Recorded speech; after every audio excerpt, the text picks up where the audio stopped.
दोस्तों, आजकल एक भी वैज्ञानिक नज़र नहीं आ रहा है जो कहे कि गौमूत्र पीने से कोरोना ठीक हो जाता है। कहाँ गए ये नारंगी छिलके? Corona corona corona corona corona corona corona corona corona. आखिर कहाँ से आते हैं ये लोग, और फिर ये सारे लोग भाजपा में ही क्यों पाए जाते हैं भाई? मैं तो देख के ही डर गया। अच्छा, एक सवाल कर रहा हूँ आप सबसे, उसका जवाब आप कमेंट करके ज़रूर दीजिएगा।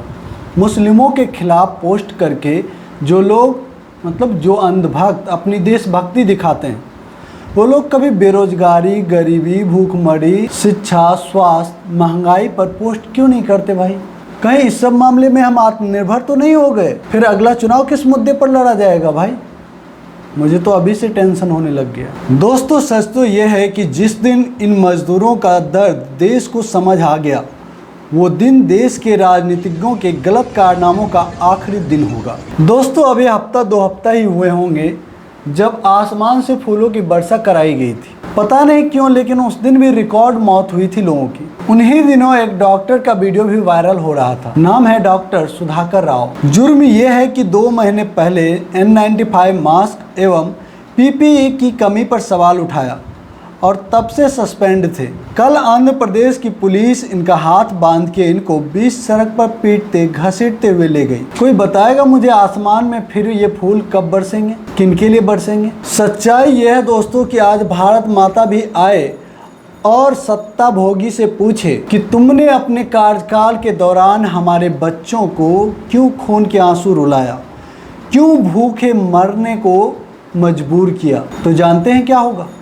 ये अंधभक्त और ये चापलूस मीडिया उन्हें भी देशद्रोही करार दे देगी। ये सच है, आज देश के हालात ही यही हैं। अभी मैंने आपको डॉक्टर की मिसाल पेश की, इससे पहले लोकसभा चुनाव के दौरान आपने जो देशभक्ति की बात करते हैं ना, उन्हीं पार्टी के लोगों ने सेना के एक जवान जब चुनाव लड़ने के लिए मैदान में आया तो उसे भी एन के प्रकार देशद्रोही करार दे दिया था।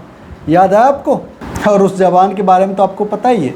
उस जवान ने सेना को मिल रहे खाने के बारे में वीडियो बनाकर वायरल किया था, जिसके बाद उन्हें अपनी नौकरी से भी हाथ धोना पड़ गया। लेकिन वहीं पर आप देखिए न्यूजीलैंड के प्रधानमंत्री को। न्यूजीलैंड के प्रधानमंत्री जेसिंडा आर्डर्न फिर सुर्खियों में है, क्योंकि वेलिंगटन में रेस्टोरेंट के बाहर उनको पार्टनर के साथ लंबा इंतजार करना पड़ा। क्यों? क्योंकि सभी टेबल फुल थे। प्रधानमंत्री और उनका परिवार बाहर वेटिंग रूम में था। निराश होकर जब जाने लगे तो बमुश्किल उनको सीट मिली। मैं इसे कहते हैं ना सामाजिक बराबरी। आप प्रधानमंत्री बन गए, राष्ट्रपति बन गए, किसके बन गए? जनता के ही तो बने हो, नौकर ही तो बने हो। फिर ऐसा घमंड किस काम का?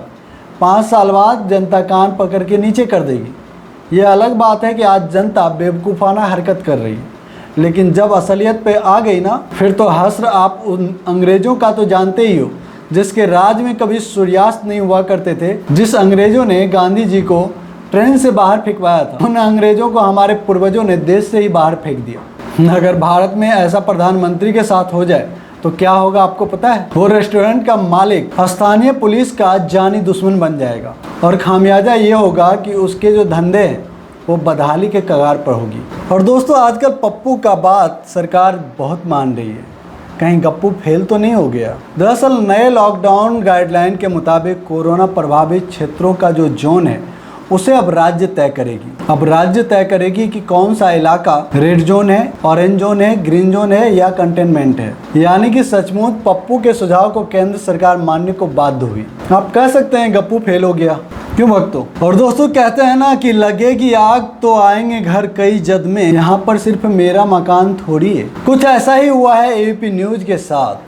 जब छोटे मोटे और सच्चे पत्रकारों के साथ सत्ता बेरुखी करती है, गलत व्यवहार करती है, तो तथाकथित बड़े चैनल और बड़े पत्रकार उनके सहयोग में सामने नहीं आते हैं। लेकिन ऐसा ही कुछ झटका मिला है ABP न्यूज को गुजरात में, जहां पर भारतीय जनता पार्टी की सरकार है। और जब झटका लगा तो देखिए ABP के एंकर सुमित अवस्थी कैसे छटपटाने लगे। सुमित अवस्थी लिखते हैं कि ABP अस्मिता, ABP के गुजराती चैनल के रिपोर्टर हार्दिक जोशी पर जानलेवा हमला किया गया है गुजरात के राजकोट में। हार्दिक सुबह से लगातार प्रवासी मजदूरों के लिए रिपोर्टिंग कर रहे थे। ये भीड़ घर वापस जाने के लिए ट्रेन चलाने की मांग कर रहे थे। अब जरा बताइए, ऐसा तो नहीं है कि सिर्फ आपके ही रिपोर्टर सच दिखा रहे थे। इससे पहले उत्तर प्रदेश के पत्रकार प्रशांत कनौजिया ने भी सच दिखाया था, उस पर तो आपने नहीं बोला। और मिड डे मील के नाम पर नमक परोसे जाने का तस्वीर भी एक पत्रकार ने ही खींचा था, एक पत्रकार ने ही रिपोर्टिंग की थी, उस पर तो आपने कुछ नहीं बोला, उसे भी मुकदमा झेलना पड़ा। कांग्रेस पार्टी बोलते हैं ये ड्रामाबाज हर दिन। मैं अभी उन्हीं के शब्दों को उपयोग करना चाहती हूँ। ड्रामाबाज है। कल जो हुआ माइग्रेंट को उनके रास्ते पे चलते हुए बगल में बैठ करके बातचीत करने का, वो समय है क्या? वो ड्रामाबाज नहीं है क्या? अच्छा, अभी 2 दिन पहले की बात है, ताई भड़क गई। क्यों? राहुल गांधी पहुंच गए मजदूरों से मिलने के लिए, उनसे उनका दुख दर्द पूछने के लिए, उनके दर्द बांटने के लिए। ताई को नागवार गुजरा।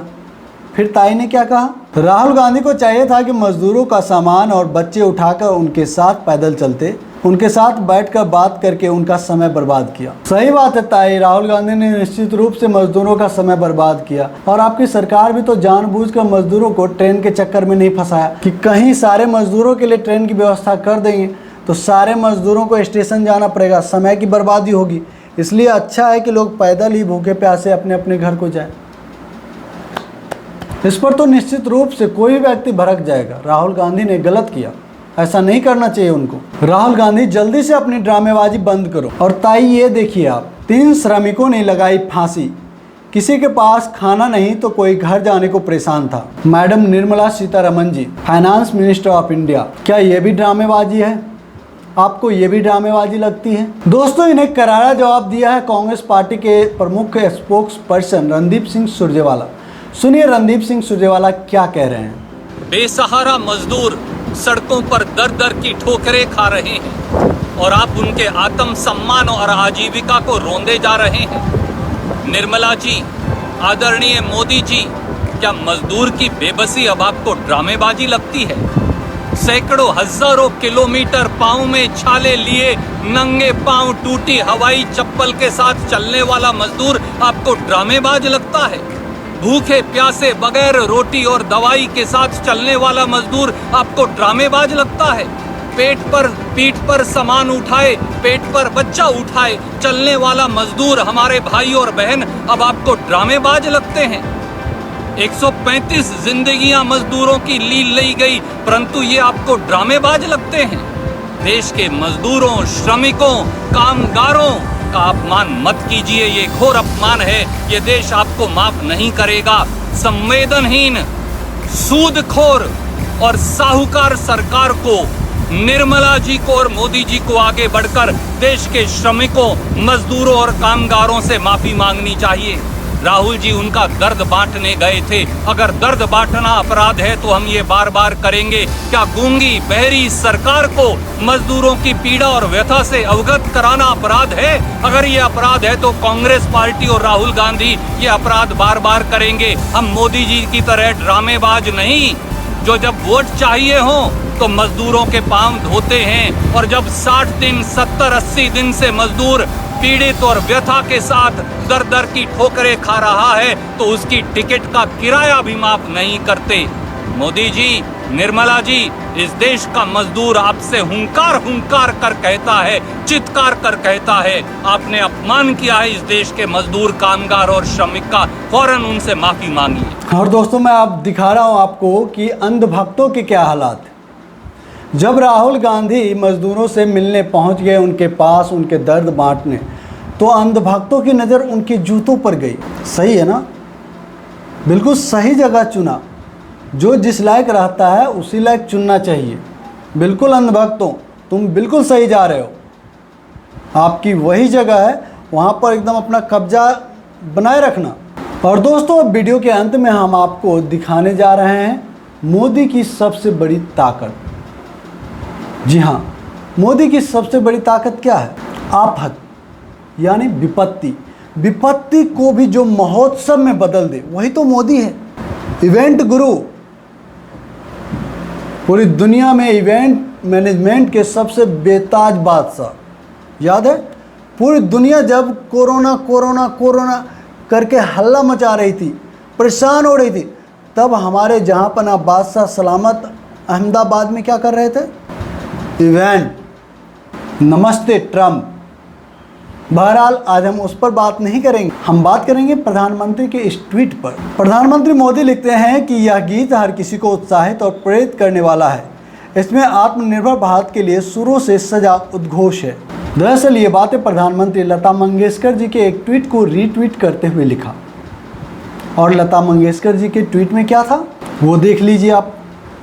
नमस्कार, हमारे ISRA के बहुत गुणी 211 कलाकारों ने एक होकर आत्मनिर्भर भारत की भावना से प्रेरित इस गीत का निर्माण किया है, जो पूरे भारत की जनता को और हमारे आदरणीय प्रधानमंत्री नरेंद्र भाई मोदी जी को हम अर्पण करते हैं। जय तू भारतम। 24 घंटे पहले ये गाना जय तू भारतम रिलीज हुआ है संगीत सेतु नामक YouTube चैनल पे, और अब तक 1,17,000 लोग इसे देख और सुन चुके हैं।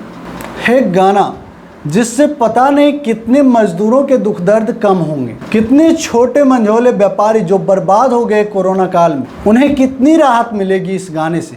लेकिन इस गाने की गूंज प्रधानमंत्री सुन लेते हैं, जय तू भारतम। कैसे? आखिर भारत माता का बच्चा भूख से मर रहा है, पैदल चलकर थक कर मर रहा है, सड़कों पर हमारे मजदूर गाड़ियों से कुचले जा रहे हैं। क्या ये भारत जय तू भारतम इसकी बात हो रही है?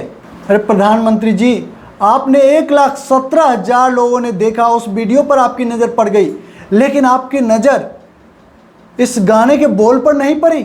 हम मजदूरों को गाँव हमारे भेज दो सरकार,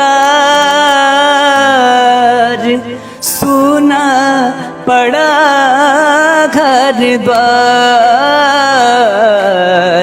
हम मजदूरों को गाँव हमारे भेज दो सरकार, सुना पड़ा घर द्वार, सुना पड़ा घर द्वार। मजबूरी में हम सब मजदूरी करते हैं, घर बार छोड़कर हम शहरों में भटकते हैं। मजबूरी में हम सब मजदूरी करते हैं, घर बार छोड़कर हम शहरों में भटकते हैं। जो लेकर हमको आए वही छोड़ गए मझधार, कुछ तो करो सरकार। हम मजदूरों को गाँव हमारे भेज दो सरकार, सुना पड़ा घर द्वार। हमको न पता था कि ये दिन भी आएंगे, कोरोना के कारण सब घर में छिप जाएंगे। हमको न पता था कि ये दिन भी आएंगे, कोरोना के कारण सब घर में छिप जाएंगे। हम तो बस पापी पेट के कारण झेल रहे हैं मार, कुछ तो करो सरकार। हम मजदूरों को गाँव हमारे भेज दो सरकार, कुछ तो करो सरकार। हम मजदूरों को गाँव हमारे भेज दो सरकार, सुना पड़ा घर द्वार। उसमें तो 211 सिंगर मिलकर गा रहे हैं। इसमें तो एक अकेला मजदूर देश के लाखों करोड़ों मजदूर के दिल को झकझोर देने वाला तथ्य के साथ ये गाना एक मजदूर गाया है। इसकी गूंज पूरी दुनिया सुन रही है, आपको सुनाई नहीं दी। और आप कैसे हैं प्रधानमंत्री जी? आप कहते हैं कि सबका साथ, सबका विकास, सबका विश्वास। सचमुच आपके इस नारे में गरीब, मजदूर, किसान निश्चय ही नहीं है। गरीब का बेटा, चाय वाला, बहुत अच्छी पैकेजिंग करवाई थी प्रधानमंत्री जी आपने, बराबर टोपी पहनाया है। अब अगर जनता टोपी पहनाने पे आ जाए ना तो शायद भारतीय जनता पार्टी में सिर कम पड़ जाएंगे मोदी जी। तो दोस्तों, राजधर्म के इस एपिसोड में इतना ही। मदन मोहन को दीजिए इजाज़त। अगर हमारा ये प्रयास आपको अच्छा लगता है तो वीडियो को लाइक कीजिए, शेयर जमकर कीजिए। और जो दोस्त पहली बार हमारे चैनल न्यूज़ भारती पर आए, आपसे निवेदन है कि हमारे चैनल को सब्सक्राइब कर लें और बेल आइकन जरूर दबा दें ताकि हमारा हर एक वीडियो सबसे पहले आपको मिले। जय हिंद, जय भारत, जय संविधान।